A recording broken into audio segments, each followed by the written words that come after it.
Hello everyone, welcome back to 10-minute recaps. Today we'll be watching episodes 3 and 4 of our beloved summer. Last episode, we saw Sung-Cheol ask Choi Young to film another documentary with his ex-girlfriend Yeon-soo, absolutely shocking him. He reflects on the top 10 reasons he hates Yeon-soo. She's such a selfish person that she'll rip up her own notes when classmates ask her to borrow them. She has such a bad EQ that she'll remove groupmates' names from a project if they didn't contribute. Her desire to win is so strong that she would compete with Choi Young at everything, even how much they can drink, turning a romantic date into a horrible hangover. Her aggravation is so strong that she'll start arguments with people all the time, leaving Choi Young in the middle trying to calm things down. She's such a control freak that she'll force Choi Young to get a haircut that he doesn't want. She's so unromantic that she would rather go work in a library than go watch blossoming flowers. She's so obsessed with work that when Choi Young tries to meet her for lunch, she abandons him and goes to work on assignments instead. Worst of all, her secret side is only shown to Choi Young. She'll glue together her notes just for Choi Young to revise, and carry a drunk Choi Young back home, gets into arguments to defend Choi Young, and create her own romantic date with flowers when she gets free time. Beyond all that, an unforgivable transgression is that she decides to dump Choi Young, breaking his heart. After years, his heart is still shattered, and the re-entry of Yeon-soo into his life is reopening old wounds. He finally pulls himself out of these sad memories, and tells Sung-Cheol that he doesn't want to film the documentary because the breakup was terrible. Sung-Cheol and Dong-gu can't help but joke that the reason he won't do it is because he's still in love with Yeon-soo. But really, neither of them are sure that the documentary will be good either. After Choi Young got dumped last time, he was in a really bad spot.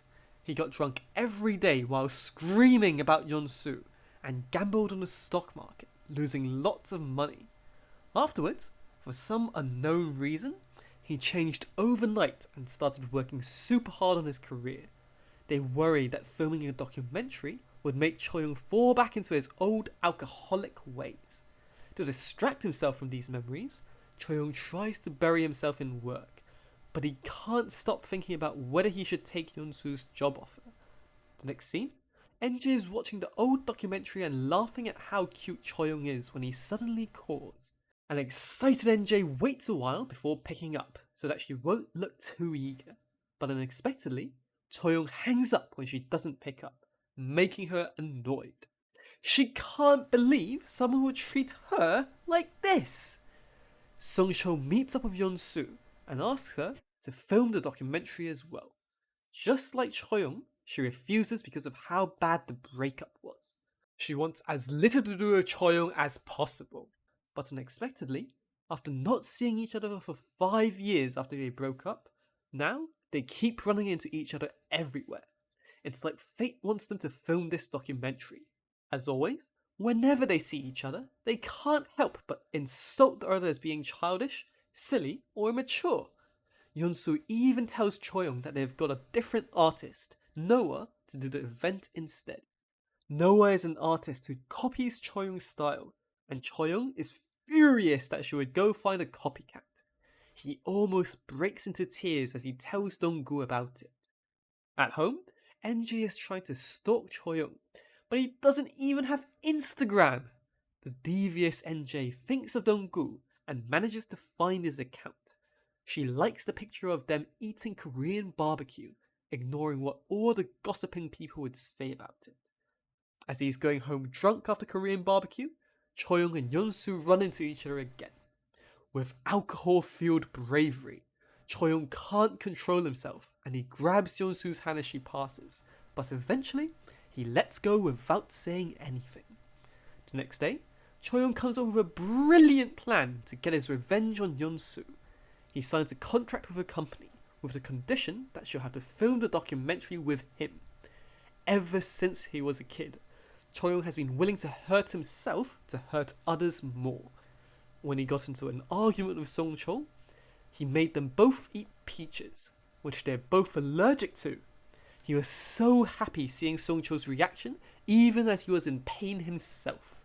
He doesn't want to reveal his identity as cool to the world, but the idea of Yeon-Soo's suffering makes it all worth it. Yeon-Soo has no choice but to film the documentary if she wants to keep a job. The documentary starts terribly. The two main characters have no interaction with each other, meaning that there is no usable footage after days of filming. Individual interviews go terribly as well, with both of them creating completely different versions of the same event. When asked how they started dating, Choi Young talks about how he gave Yeon-Soo his shirt when he was cold like a gentleman. The same exact story comes out completely differently from Yeon-Soo's mouth. From her perspective, Choi Young was shivering from the cold but still insisted on pretending to be strong and giving her his shirt like a silly guy.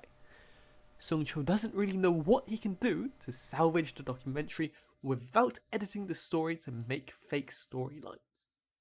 As Choi Young has a nap at home, he believes that he's dreaming when Yeon-Soo shows up. Since they split up, he's had insomnia and he always dreams of Yeon-Soo. He reaches out and touches her face tenderly, but the realism makes him realize it's real and wakes him up.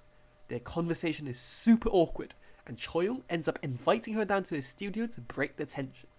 Unexpectedly, Yeon-Soo finds an old painting from school. She had accidentally ruined it back then by dragging a pen across the page before unsuccessfully trying to save it with Tipp-Ex. Choi Young had told her that he threw it away, but it turns out he finished the painting and has kept it ever since. What should be an opportunity to bond for them turns into another argument over why they split up, and they almost quit filming the documentary entirely. The next day, Noah spreads fake news that Choi Young is plagiarizing him, when the reality is the opposite is true. Dong-gu is furious and wants to sue Noah, but Choi Young stops him from doing anything. It seems like he has some sort of connection with Noah. In the morning, Ko-yoon questions Choi Young over the plagiarism. He immediately denies the claims and assures Ko-yoon that he never plagiarized anyone, satisfying him. To apologize for his accusations, Do-yoon invites Choi Young to a party. Normally, Choi Young doesn't attend these things, but when he sees Do-yoon flirting with Yeon-Soo, he immediately agrees to go. Choi Young can't afford to be overshadowed by Do-yoon at the party, and as he has no formal clothes, he calls him back up to go shopping with him. NJ is more than happy to help him out, as it means that she can spend more time with him. After they finish shopping, they go out to dinner at NJ's favourite restaurant, a small roadside store selling tteokbokki. She tells Choi Young that no matter what the media says, she believes that he didn't plagiarize anyone. NJ is so pure, she's such a nice person that it makes me sad she's not the main female star of the show. Yeon-Soo wants to tell Choi Young she believes that he didn't copy as well, but can't bring herself to send the message. When the party arrives, Choi Young and Yeon-Soo both arrive beautifully dressed. Are we going to see the bond? Unfortunately not. The atmosphere turns ugly when Noah arrives at the party, insulting Choi Young. It turns out that he will be attending the event Choi Young is going to as well. Choi Young is furious. He feels like Yeon-Soo has betrayed him once again, and he storms out of the party outraged. At the end of the episode, we jump to the real scene of what happened when they confessed in high school. They both sit there awkwardly and ask the other one whether they hate them. Both of them nervously deny that, and finally, Choi Young finds the courage to confess his feelings to Yeon-Soo. As they kiss, Sung-Cheol looks at them from afar. Both of them obviously liked the other back then, but today they refuse to say it out loud. What do you think will happen next? Did Yeon-Soo really betray Choi Young? How will Choi Young react? Let me know in the comments below, and don't forget to like and subscribe.